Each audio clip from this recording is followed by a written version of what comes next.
여기와 다른 곳에서 지금과 다른 시간대를 살고 있는 사람들의 이야기를 함께 나눠봅니다.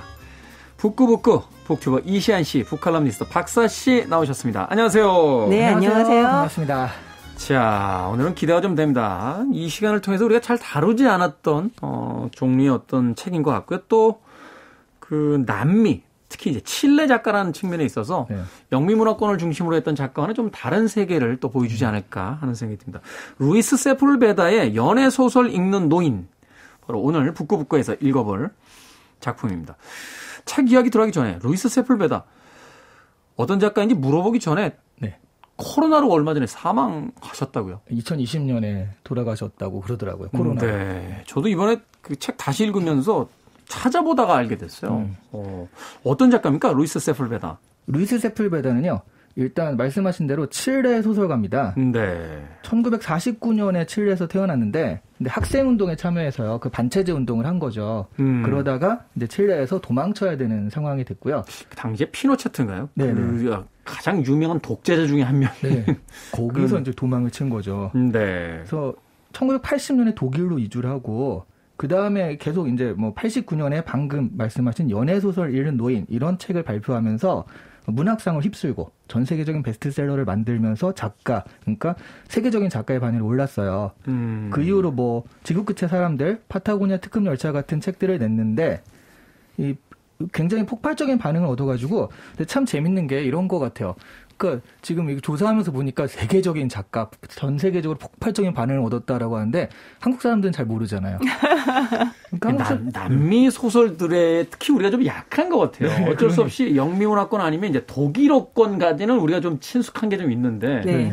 프랑스만 해도 좀 멀리 느껴지고. 네, 그러니까 한국은 사실은 그 영미권 아니면 잘 모르고 그래서 좀 이런 걸 조사하면서 되게 안타깝더라고요. 이런 걸 보면. 1998년에는요 전 세계 베스트셀러 집계되는데 이 작가가 8위를 차지했어요. 전 세계에서. 네, 연애소설 읽는 노인 이 한 권으로요. 어마어마하네요. 네, 이 정도로 해가지고 저는 사실 제3세계 문학이라고 우리가 흔히 얘기하는 그런 것들에 관심을 좀 가져야 되지 않을까 하는 생각도 들고요. 그리고 이분이 이렇게 세계적인 작가인데도 우리가 작년에 2020년에 코로나로 돌아가신 것도 모르고 있었잖아요. 그렇죠. 한 줄 보도도 잘 안 된 거거든요. 그러면 네. 기자들도 잘 모르는 거예요. 네. 그래서 97년 이후엔 스페인에서 그 계속 거주하면서 가족과 함께 살다가 작년에 또 그렇게 되셔가지고요. 좀 안타까운 세계적인 작가를 잃은 좀 안타까운 일이 있었던 거죠. 네, 우리가 사실 그 라틴의 어떤 문학들 이야기 할 때 그 뭐 가브리엘 가르시아 마르케스 같은 뭐 그런 인물들에 대한 이야기도 하는데. 이름만 알지 사실은 그 어떤 작품을 폭넓게 또는 깊게 읽었다거나 특징들에 대해서 이렇게 잘 알지는 못하잖아요. 네. 그런 의미에서 오늘 연애소설 읽는 노인 루이스 세풀베다의 작품 좀 기대가 됩니다. 어떤 내용의 소설인지 좀 박사 씨가 좀 줄거리를 좀 짚어주시죠. 네. 약간 여러 가지 이야기들이 조금 이제 겹쳐 있지만 여기서도 이제 핵심적인 이야기를 중심으로 말씀을 드릴게요. 네. 그 엘 이달리오라는 그 이름의 작은 마을이 배경입니다. 아마존에 있고요. 이 마을에 살고 있는 안토니오 호세 볼리바르 프로하뇨라는 이름의 노인이 주인공이에요. 네, 이름이 기네요. 그렇죠. 네, 이 노인은 마을 외곽의 작은 오두막에 살면서 뭐 사냥하고 낚시하고 그러면서 노후를 보내고 있습니다. 근데 유일한 취미가 연애 소설을 읽는 것이에요. 아주 천천히 뜻을 음미하면서 아주 머나먼 낯선 나라의 그 상상하기 어려운 나라의 뜨거운 그 연애 이야기를 읽으면서 노후를 보내고 싶어 하는데요. 네. 어떻게 보면 뭐 평화로운 이 마을에 어느 날 백인 사냥꾼의 시체가 실려오는데요. 이것을 보고 사람들은 이 사냥꾼을 죽인 암살행위가 근방의 사람들을 위협하고 있다라는 것을 알게 됩니다. 그래서 이 무능력한 읍장이 이 노인을 포함한 수색대를 짜서 암살행위를 잡으러 떠나게 되는데요. 사실 이 노인이 정말 숨은 실력자였던 거죠. 네, 이 노인은 가난한 산간지대에 살다가 이 아마존 유역 개발 바람에 실려 이곳에 오게 됐는데요. 근데 정말 너무 적응하기가 힘들어요. 그래서 거의 죽기 직전까지 갔을 때 그곳의 원주민인 그 수아르족의 도움으로 살아나게 됩니다. 그래서 아내가 죽고 혼자 남게 된 주인공은, 그러니까 그땐 노인이 아니었죠. 그러니까 주인공이라고 굳이 하자면 네. 이 원주민에게 밀림에 살아남는 기술을 배우면서 그들 중에 한 명으로 살아가게 됩니다. 근데 결국은 이 친구를 잃는 비극을 겪고 마을로 내려와 살게 되는데요. 어쨌든 자신의 실력을 감출 수는 없었던 거죠. 그러면서 이제 암살행위를 추적하는 과정을 통해서 이제 자연과 인간에 대한 어떤 관계. 네. 뭐 이런 것들을 이제 좀 보여주면서 네. 이 책의 어떤 주제를 향해 나아가는 거군요. 그렇죠. 이 싸움이 암살행위와 노인의 1대1 대결이 되고요. 그 싸움은 결국은 비극으로 끝나게 됩니다. 왜냐하면 저는 암살행위 편이거든요. 네. 그러실 것 같았어요. 엄청 비극적이죠. 네. 그러실 것 같았어요. 네. 근데 사실은 이제 그 마지막 대결조차도 이 노인이 선택했던 것도 아니고. 맞아요. 어떤 상황에. 사실 이 노인도 그 암살행위를 추적합니다만 인간 편이라기보다는 암살행위로 이제 대변되는 어떤 자연 쪽에서의 어떤 이야기들을 더 많이 하잖아요. 그렇죠, 그렇죠. 그러면서 전 노인의 편이기도 합니다. 아, 우리 편 많다. 너무 좋다. 이 질문이 되게 헷갈릴 것 같아요. 이게 뭔가. 그러니까. 근데 제목은 연애 소설 읽는 노인이에요. 네. 아, 이 제목이 너무 헷갈리지 않아요? 그러니까 보통 가령 그 에리 프롬의 사랑의 기술 이런 거 보면 네. 사랑의 기술이라는 제목 보고 사람들이 아 이거 되게 좋은 책인가 보다 하면서 네. 샀는데 뭐 철학책 해가지고 깜짝 놀랐듯이 철학 정도 아니라 뭐가 사랑의 기술이에요? 뭐 아, 이거 제목이 진짜 중요하다니까요. 그러니까 이 연애 소설 정말. 읽는 노인에서 사람들이 좀 말랑말랑한 얘기를 기대하고 샀는데 뭐 읽다 보면 좀 이게 너무 인간의 어떤 그 존재나 뭐 네. 생태 뭐 이런 것들에 대한 얘기를 생각해야 되는 거잖아요. 네, 상당히 묵직한 주제를 담고 있는 소설이죠. 그렇죠. 네. 사실 이 책을 읽어 나가다 보면 떠오르는 여러 편의 작품 혹은 영화 같은 것들이 있습니다. 네. 말하자면 이제 자연과의 어떤 그 싸움이라는 것을 봤을 때 뭐 노인과 바다나 네. 혹은 뭐 모비딕 같은 작품들도 또 생각이 나고. 네, 네. 저는 완전히 이거랑 거의 똑같은 얘기가 아닐까 싶은 게 아바타. 아바타. 영화 아바타. 네. 저는 일본 애니메이션 모노노케 히메도 생각이 났어요. 아, 네, 그렇죠. 이 자연과 싸우는 어떤 인간에 대한 이야기들, 또 자연의 분노들, 막 이런 것들도 느껴져서 네. 굉장히 이 책의 어떤 뭐라고 할까요? 그 여러 가지로 어떤 다의적으로 해석될 여지를 가지고 있는 책이다. 네. 뭐 그런 생각을 했었는데. 자, 이 책에서 가장 이제 흥미롭게 보여지게 되는 것이 결국 이제 연애 소설을 읽는다 하는 그 설정이 아니었을까 하는 생각이 들어요. 네. 이게 없었다라면 그냥 아주 그 플랫한, 이거 뭐라고 하죠? 이제 단선적인 평범한 네. 그런 평이한 구성의 어떤 소설이었을 것 같은데. 네. 연애 소설을 읽는다라는 이 설정이 하나 들어가면서 네. 이 이야기가 굉장히 이제 그 여러 가지 형태로서 좀 분석하거나 이제 쳐다볼 수 있는 지점이 생기거든요. 네, 네. 재밌어졌죠. 그 이야기를 네. 좀 해주시죠. 네. 저는 사실 연애 소설이 왜 도대체 여기 나온 것인가. 나중에 보면 싸울 때 뭐 굉장히 중요한 역할을 하는 것도 아니잖아요. 그 연애 그렇죠. 소설이. 근데 이게 왜 나올까 생각을 나름 해봤는데 두 가지 정도로 이게 연애 소설이요. 원래는 특히 여기 노인이 사랑하는 여인이 고통을 받지만 결국 나중에 해피엔딩으로 끝나는 그런 게 좋아서 나는 연애소설을 읽는다라고 얘기하잖아요. 네, 심지어 네. 비극적으로 끝나면 안 됩니다. 해피엔딩이어야 돼요. 네. 그래서 소설 안에도 아픔과 인내가 강할수록 좋다 뭐 이런 얘기도 나오는 걸 보면 그런 것들, 그러니까 이 자연과의 어떤 공존 이런 것들이 인내하고 어떤 아픔이 있고 근데 결과적으로 마지막에는 행복한 결말이 보장된 그러니까 사람과 지구와 인간의 사랑, 이 연인들의 사랑이라는 것이 지구와 인간의 사랑으로 대표되는 것은 아닐까 하는 생각을 좀 해보긴 했어요. 네. 그게 근데 그런 건 이제 긍정적이지만 반대적인 면에서 보자면 결국에는 암살행위의 죽음이라는 비극이 있잖아요. 네. 그렇죠. 그래서 노인과 자연의 그 공존은 일어나지 않고요. 결국 해피엔딩이라는 것은 연애 소설에서나 존재하는 게 아닌가. 현실에선 존재하지 못하는 게 아닌가 하는 그렇게 좀 반대적인 생각도 같이 좀 해봤어요. 아, 네. 저는 약간 의견이 다릅니다. 늘 다르시잖아요. 아니, 달라야 돼요. 같으면은 그럼요. 저희들이 이제 고민에 빠지면 한 분만 보시는 게 낫지 않겠어요? 그럼 이제 저도 약간 존재감을 빛내야 되지 않겠습니까? 네. 네. 이 책의 마지막에 보면 이런 얘기가 나와요. 이제 그 굉장히 그 암살행위의 죽음에 대해서 굉장히 슬퍼하면서, 이 노인이 돌아가려고 이제 하면서 하는 얘기가 나옵니다. 뭐라고 얘기하냐면요. 이따금 인간들의 야만성을 잊게 해주는 세상의 아름다운 언어로 사랑을 얘기하는 연애소설의 곁으로 가겠다라는 부분이 나와요. 네. 그러니까 뭐냐면 이 노인 같은 경우는 밀림에서 굉장히 자기 삶의 아주 자유로운 정말 자유롭고 풍요로운 어떤 삶을 영위를 하다가 자기가 더 이상 거기서 살 수 없게 되었을 때 그냥 마을로 내려오게 되죠. 그렇죠. 그러니까 마을로 내려와서 정말 매일매일 그냥 먹고 살기 위해서 하는 것. 그러니까 자기가 이제 노후를 위해 축적할 것도 없고 부지런히 일할 필요도 없이 그냥 살게 되면서 자기가 굉장히 고독하다라는 것을 알게 됩니다. 어떻게 보면은 이게 자연과 인간이 이제 분리된 상태가 돼버린 거죠. 그렇죠. 이 밀림과 분리가 된 상태가 돼버린 거죠. 그러면서 인간과 함께 살게 되는데 인간의 삶이라는 건 너무 빈약하거든요. 너무 빈약하고 심지어 이 사람에게는 이것이 야만적으로까지 보이게 됩니다. 왜냐하면 정말 이 자연의 조화를 깨뜨리고 있는 것이 바로 인간의 존재잖아요. 하지만 인간과 같이 살아야 되죠. 그렇죠. 그래서 이 노인은 정말 인간들의 야만성을 잊게 해주는 정말 인간이 아름다울 수도 있다. 아름다운 순간도 있다, 인간도. 라고 하는 이 소설을 보면서 어떻게 보면 자기 위로를 받았던 게 아닐까. 이 고독도 이제 해소를 하면서 저는 그렇게 좀 이해를 했어요. 사실 이 그 연애 소설을 읽는다 하는 행위가 이 노인을 이제 그 같은 인간의 부류에서 좀 다른 존재로서 이제 분리시키잖아요. 네.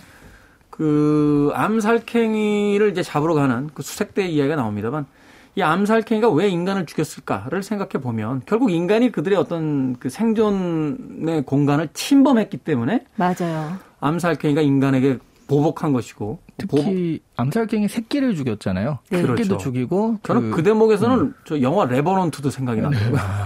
맞아요. 네, 아니 그런 것들이 암살갱이가 어떤 복수감을 가지고 하는 건데 또 마지막에는 그 숫살캥이라고 하나요? 숫살캥이도 그때 상처를 입고 거의 죽어가는데 암살캥이가 이 노인을 그쪽으로 몰고 가요.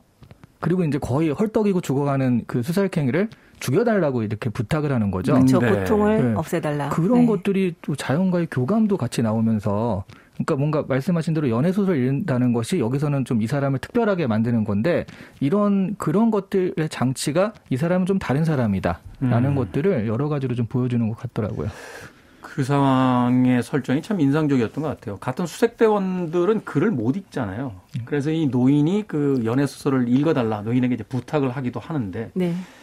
결국은 글을 못 읽는다는 것 자체가 그 인간의 어떤 그 행위 자체가 그냥 저 암살캥이와 같은 그냥 야만성만 가지고 있을 뿐이지 인간의 어떤 문명을 가지지 못한 그런 존재로서 묘사가 되다가 오직 그 단어의 뜻을 음미하고 그 아름다움을 이해할 수 있는 노인만이 거기서 아주 독특한 존재로서 이제 존재를 하게 되는데 그런 부분들이 참 여러 가지 어떤 이 책을 읽어 나가면서 생각을 불러왔던 그런 대목이 아니었나 하는 생각이 제일 듭니다. 신기한 건 노인이 글을 안 배웠는데 글을 읽을 수 있다는 거죠. 네. 그것도 되게 흥미로운 게 이 책이 뭐 마술적 리얼리즘이라고 하는 소위 그 뭐 라틴의 어떤 네. 그 풍을 따라가고 있는 소설은 아닙니다만 그 부분만큼은 약간 라틴적이에요.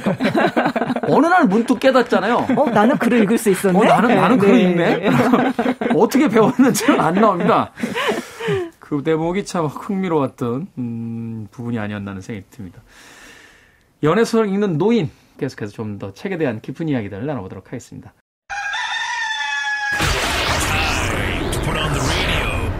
김태훈의 프리웨이. 자, 빌보드 키드의 아침 선택 KBS 2라디오 김태훈의 프리웨이 토요일 2부 코너죠. 북구북구. 오늘 이시안 씨, 박사 씨와 함께 루이스 세풀베다의 소설 연애 소설 읽는 노인 읽고 있습니다. 자, 이 백인 사냥꾼이 살쾡이 새끼들을 죽입니다. 그리고 어미 살쾡이, 암살쾡이가 계속 사람들을 해치자 이제 수색대가 꾸려지게 되는데 근데 중간에요. 이 수색을 하던 과정 중에 읍장이라고 하는 사람이 노인에게 혼자 가서 잡아오라 라는 이야기를 합니다. 고민을 하다가 결국 이 노인이 혼자 가는 이제 제안을 받아들이게 되는데 이 대목이 어떤 이야기하고 있는 어떤 의미가 있을까요? 책 속에서. 일단 현실적인 건요. 노인이 사실 읍장과 사이가 나쁘잖아요. 네. 그래서 읍장한테 좀 쫓겨날 위기에 처해 있는 그런 상황이기도 하거든요. 근데 읍장이 딜을 한 거죠.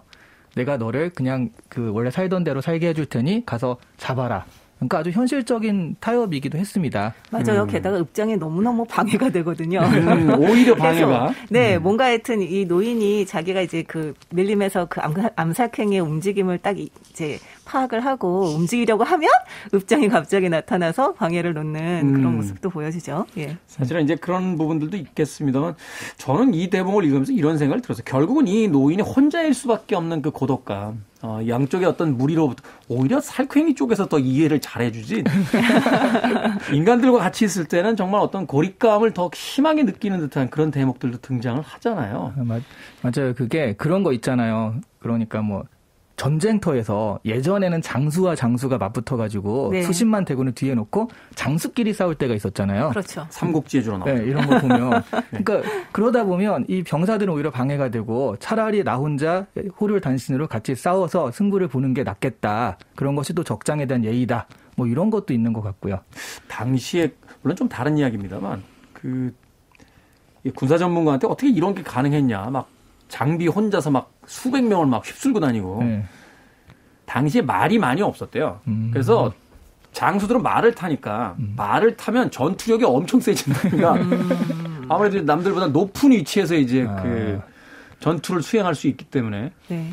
그래서 당시엔 그게 가능했는데 이후에 이제 전술이 등장하고 말들이 보급되면서 이제 그런 시대는 지나갔다 뭐 그런 이야기를 하기도 하시던데. 네.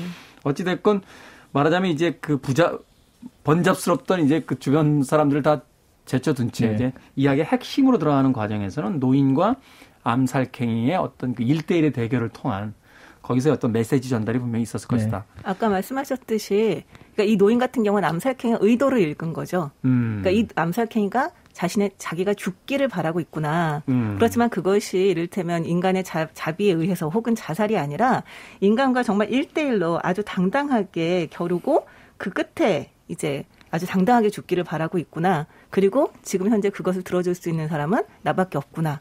라고 하는 그런 생각을 하게 되는 거죠. 네. 시이튼 동물기의 로보 같은 그 대목도 생각이 납니다만. 아무튼 이 대목을 읽어나오면서 그런 생각도 들었어요. 이 루이스 세플베다의 그 어린 시절이라든지 그 발언들을 보면 굉장히 강성이고 또한 시대와 그 불화했던 그런 인물임을 분명히 알 수 있는 게 그 할아버지, 아버지들도 참 대단했더군요. 그 교회 일요일마다 데려가셨다는데 예배를 보러 데려가신 게 아니라 벽에다가 소변을 보라고 했잖아요. 그러니까 종교에 대한 어떤 조롱들. 그리고 네. 이후에 뭐 파타고니아라든지 이제 갈라파고스 같은 곳을 이제 여행했던 그 찰스 다윈의 일화를 끄집어내면서 아무것도 모르는 무식한 그 백인이 와서 헛소리만 짓거리 갔다고. 그런데 이제 그들 식으로 이해하는 이제 파타고니아라든지 이제 갈라파고스라든지 그런 지역에 대한 이야기를 막 일관한 네. 그런 어떤 대목들도 있는데 이 루이스 세플베다의 어떤 조우하지 못하는 세계와 그 불화하는 어떤 그 세계관 같은 것들이 또 이 책에도 좀 담겨 있는 게 아닌가 하는 또 생각이 듭니다. 방금 말씀하신 게 그래서 노인이 같이 스크럼을 짜가지고 같이 가서 잡는 게 아니라 됐어 나 혼자 가서 할게 뭐 그런 것들이 어차피 세계가 나를 이해해주지 못하니까 내가 저 세계를 이해하는 나만이 할 수 있다. 뭐 이런 것들의 생각의 발로인 것 같기도 해요. 네. 작가의 이런 의도일까요? 그러니까 결국 세상을 이해한다는 것은 어떤 집단으로서의 한 사람으로서가 아니라 모든 세상과는 오직 나와 그 세상과의 어떤 만남을 통해서 이루어진다. 뭐 이런 의도도 좀 있지 않았나 하는 생각도 드는데. 네, 아무래도 그런 것도 있을 것이고요. 비겁하다고 생각한 면도 있었을 것 같아요. 비겁하다? 네. 그러니까 저는 이 마지막 장면에서 이 중간에 이제 이런 짧은 에피소드가 나와요. 이 노인이 이제 수아르족과 결별하게 된 에피소드인데요. 네. 그러니까 이 수아르족 중에 굉장히 친한 친구가 있었습니다. 이 노인에게 가장 친구는 유시노라는 친구가 있었는데 이 친구가 백인의 총에서 맞아 죽게 돼요. 네. 그래서 아주 가장 친한 친구로서 이제 복수를 하기 위해서 쫓아갔는데 이 백인과 1대1로 싸워서 정말 정의롭게 아주 명예롭게 그 백인의 얼굴에도 시체 얼굴에 용기가 남아있게 정의롭게 그를 응징했다면 이 유신노의 영혼도 아주 좋은 곳으로 갔을 것이다. 하지만 이 주인공이 이 백인과 굉장히 개싸움을 하게 돼요. 네, 개싸움을 하면서 백인의 총을 빼앗아서 이 백인을 죽이게 되죠. 그래서 백인의 얼굴에 정말 경악과 공포만 남아 있습니다. 그걸 보고 이제 그 시체를 이제 가져왔는데 그걸 보고 그 인디언족이 굉장히 슬퍼하면서 한탄을 하면서 네가 그 정말 정정당당하게 싸워서 그 사람을 정말 장렬하게 딱 보내주지 못했기 때문에 유신호는 평온하게 눈을 감을 수 없고 나쁜 곳으로 가게 되었다. 그러니까 너는 여기에 더 이상 있을 수가 없다. 라면서 이제 그 쫓아내는 장면이 나오거든요. 이 마지막에 그 암살행위의 종도 사실 마찬가지예요. 1대1로 아주 그 정정당당하게 이제 싸우겠다라고 말을 했지만 총을 들고 있었죠. 그렇죠. 네. 그래서 노인은 결국 총으로 이 암살행위를 죽이게 되고요. 그리고 이 정말 완벽하게 아름다운 암살행위 시체를 보면서 굉장히 부끄러움을 느끼게 됩니다. 정정당하지 못했다고 생각을 하는 거죠. 네. 그런 면에서 이 소설이 가지고 있는 이야기가 참 중의적으로 읽히게 되는 경우들이 있어요. 한편으로서는 문명 비판적이잖아요. 그렇죠. 굉장히 그 어떤 인간 사회에 대한 어떤 야만성과 폭력성을 이제 책 안에서 드러내면서 이 노인은 사실은 그 인간임에도 불구하고 그 자연에 오히려 더 동화되어 있는 그런 인물로서 보여지게 되는데 그럼에도 불구하고 그 정정당당함 혹은 그 상대에 대한 인간으로서의 어떤 예의 그리고 또 암살행위에 대한 이야기를 하셨습니다만 그 안에서 가져야 될 어떤 태도 이런 것들을 계속 부각시키는 거 보면 또한 문명적이란 말이에요. 그래서 인간이 문명을 통해서 이제 만들어낸 어떤 도덕이라든지 뭐 윤리가 될 테니까. 거기에 되게 재밌는 장면이 나오는데, 그러니까 연애소설을 토벌대가 가서 같이 지내다가 노인이 연애소설을 읽으니까 같이 간 토벌대, 읍장 빼고 나머지가 그건 뭐요 하면서 굉장히 관심을 가지잖아요. 네. 그래서 읽어달라고 하니까 뭐 베네치아가 물에 떠 있는 베네치아가 하는데 곤돌라가 나오고 아니 어떻게 도시가 물에 떠 있냐 그걸 가지고 한참 싸우는 거예요 이 사람들이. 네. 그러니까 이런 걸 가지고 싸우는데 거기에 대해서 그건 원래 물에 뜬 도시야라는 식으로 읍장이 한마디 탁 해요. 그러니까 가장 문명을 잘 아는 사람이거든요. 그러니까 이 사람은 자연과 완전히 떨어진 사람이죠. 그러니까 오히려 그 중간 사람들이라고 할 수 있는 같은 토벌대 사람들은 그래도 자연과 문명의 한 중간쯤에 존재한다라고 한다면 문명을 가장 많이 알고 잘 아는 사람들은 자연과 완전히 떨어져 있다. 라는 느낌이 그 장면에서 나오는 것 같더라고요. 저는 그 정정당당함이라고 하는 것이 과연 이 문명 인간적인 것인가라는 건 사실 약간 회의스러운 면이 있어요. 네. 그러니까 그것이야말로 어떻게 보면 자연의 미덕이고 자연은 정말로 그냥 1대1로 할 수밖에 없는 거잖아요. 그 속에서 그 흐름을 얼마나 잘 파악을 하고 있고 상대를 잘 파악하고 있느냐에 따라서 살아남느냐 안 살아남느냐 결정이 되는 거죠. 그 루이스 세풀베다는 어떻게 보면 그것이 정말 이를테면 자연의 미덕이다. 인간은 그냥 총이나 이런 자기 문명의 이기에 둘러싸이고 그냥 집단으로 모여서 이렇게 일종의 패닉 상태를 일으키면서 자연을 파괴할 뿐이지 정말로 정정당당하기 위해서는 자연의 법칙에 굉장히 통달해야 된다. 이 얘기를 하고 있는 게 아닌가라는 생각이 들거든요.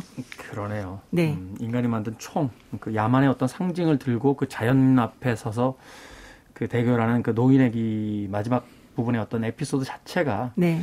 다시 한번 뭔가 질문을 던지고 있다라는 생각 해보게 됩니다. 루이스 세풀베다 같은 경우는 정말 그 세계적인 환경운동가였잖아요. 그렇죠. 저는 이 소설 보면서 굉장히 인상적이었던 게 처음에 시작된 작가의 말에서 이분은 자기 친구를 언급을 하고 있어요. 치코 멘데스라고. 사망한, 살해됐죠? 네. 살해된 자연환경운동가. 네, 자연환경운동가 중에 가장 이제 이를테면 열심히 했고 뭐 이를테면 명망이 있었다라고 얘기를 하면서 자기의 그 친구였던 그 환경운동가에 대한 이제 애도의 마음을 표현을 하거든요.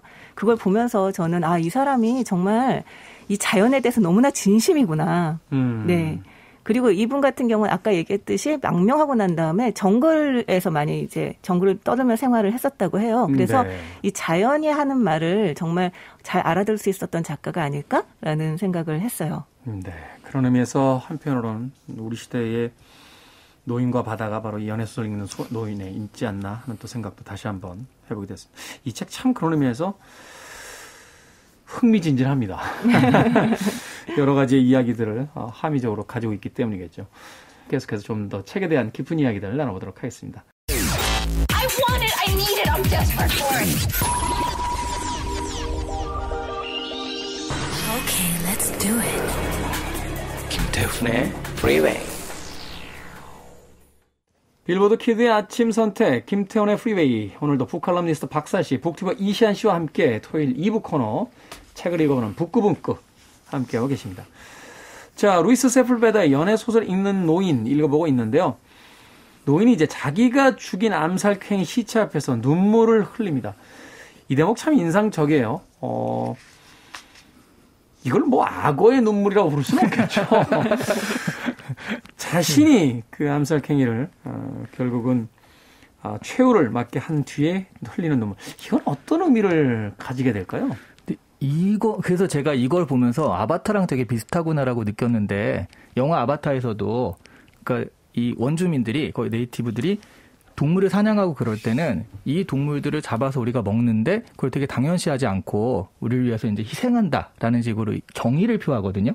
그렇죠. 네, 그런 모습인 것 같아요. 그래서 이 암살행위랑 같이 했는데 이런 경우에는 지금 사실 내가 먹기 위해서 뭐 생존을 위해서 그런 것도 아니고 그냥 죽여야 되는 상황에서 죽인 거잖아요. 그리고 아까 말씀하신 대로 총을 사용해가지고 약간 비겁한 느낌도 있고, 그러니까 정정당당하지 못한 그런 승리. 노인과 바다에서 그 고기를 잡아낸 그 노인의 성취감과는 좀 다른 그런 느낌의 승리 때문에 불명예스러운 승리 같은 느낌이 좀 들거든요. 네. 그래서 그런 눈물을 좀 흘리지 않았을까. 그래서 네. 결과적으로 총도 버려버리고 그런 게 아닐까 싶어요. 아까도 잠깐 말씀하셨는데 이 소설을 읽으면서 노인과 바다를 연상하시는 분들이 많아요. 네. 어떻게 보면 이제 노인이 자기의 이제 좀 전투력이라던가 능력을 많이 상실한 노인이 이제 자연과 딱 1대1로 대응하면서 일종의 승리를 거두는 그런 모습이라는 공통점이 있을 수 있겠는데 이 노인과 바다에서 보여준 모습이 어떤 위대한 인간 승리 이런 모습이라고 한다면 그 유명한 대사 있잖아요. 인간은 결코 패배하지 않는다. 네, 네. 이건 완전히 정반대의 자리 잡고 있는 거죠.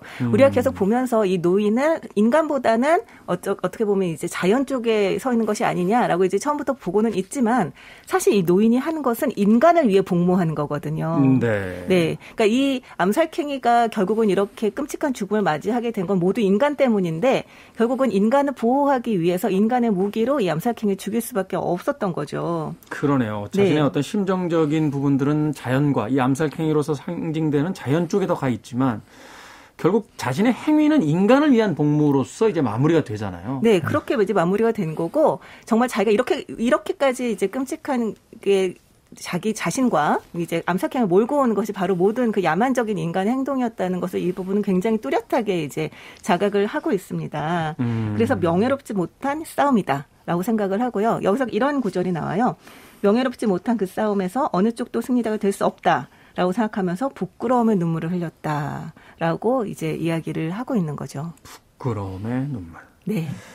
한편으로서는 그것이 또 마지막 남은 구원이지 않을까 하는 생각이 들어요. 자신의 행위에 대해서 그것을 부끄러워할 수 있다는 것이 또 맞아요. 구원의 어떤 출발점일 수 있을 것 같은데. 네. 그러면서 총을 버리고 그 자신 앞에 쓰러진 그 대자연의 사체를 강에 흘려보내면서 네. 마지막 예의를 갖추려고 하는 그런 부분들이 굉장히 인상적이었던 기억이 납니다.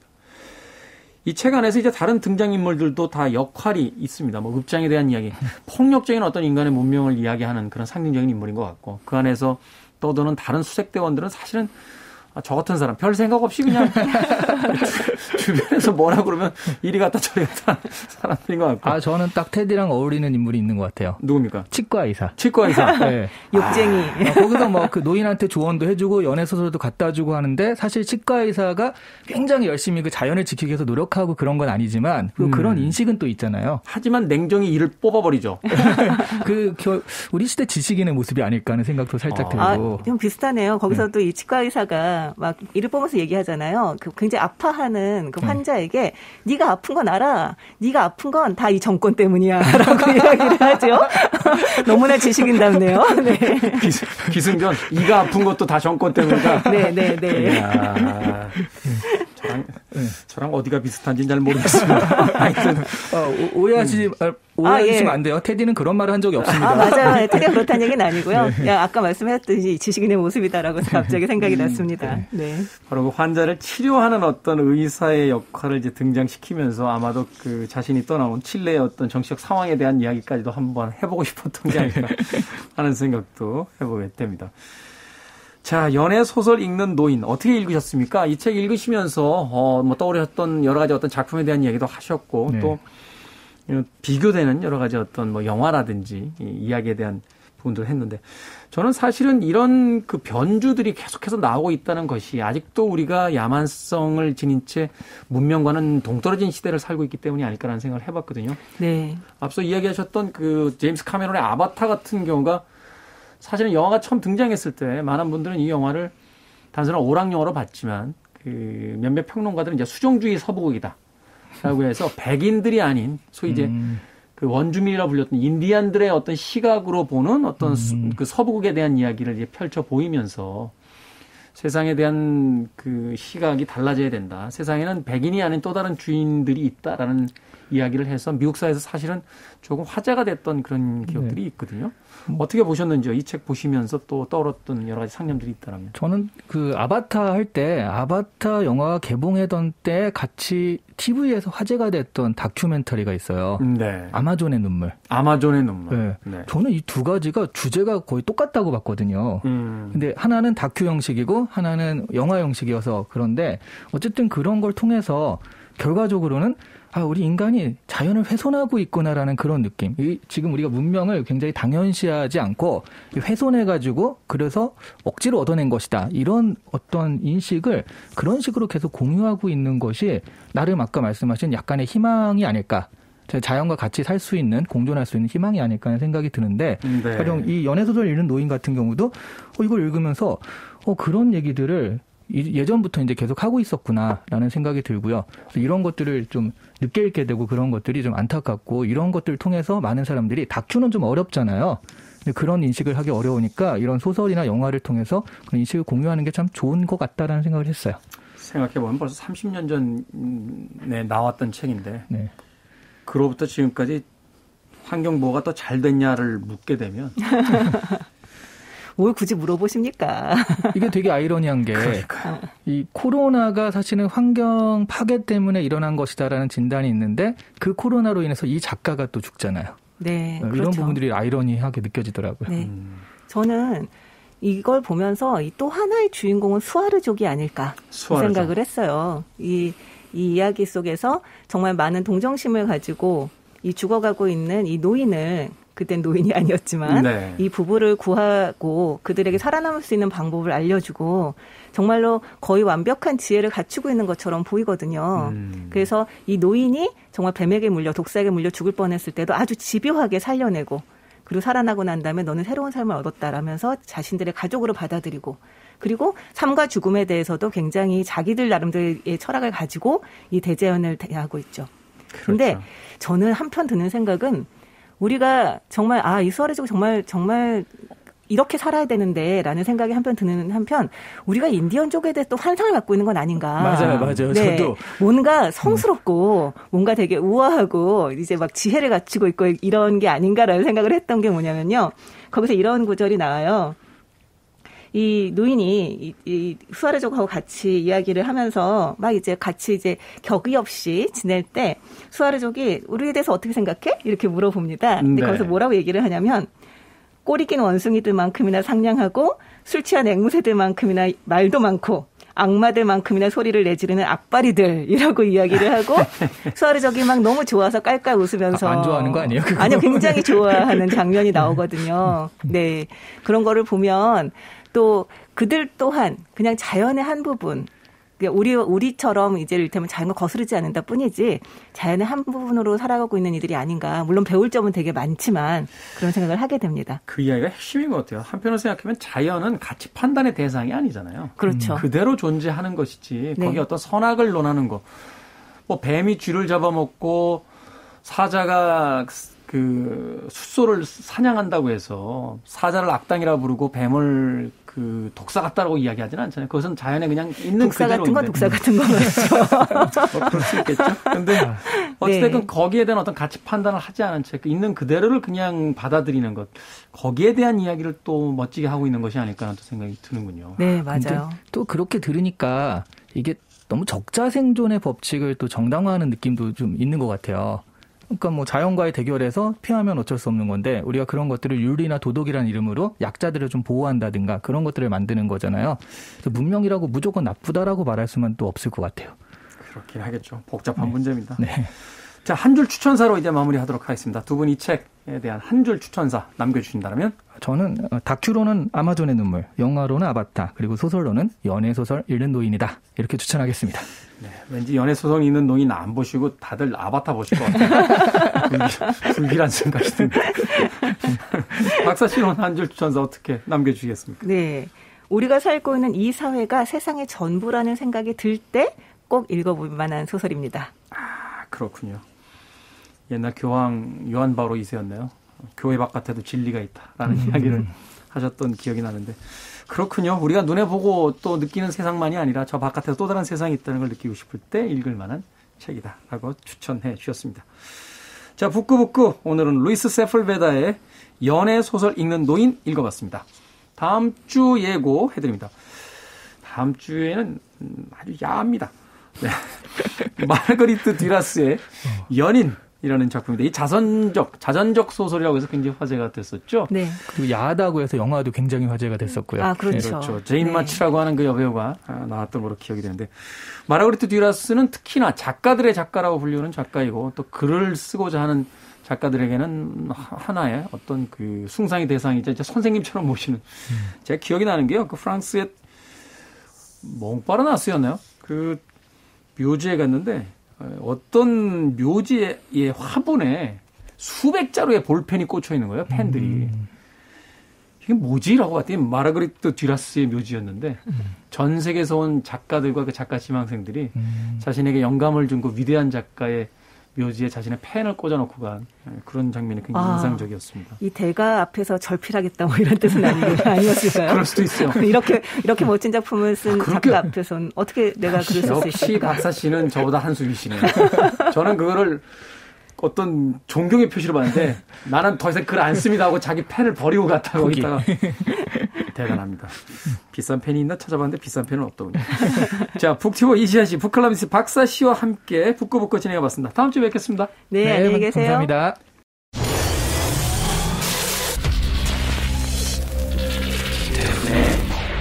Freeway.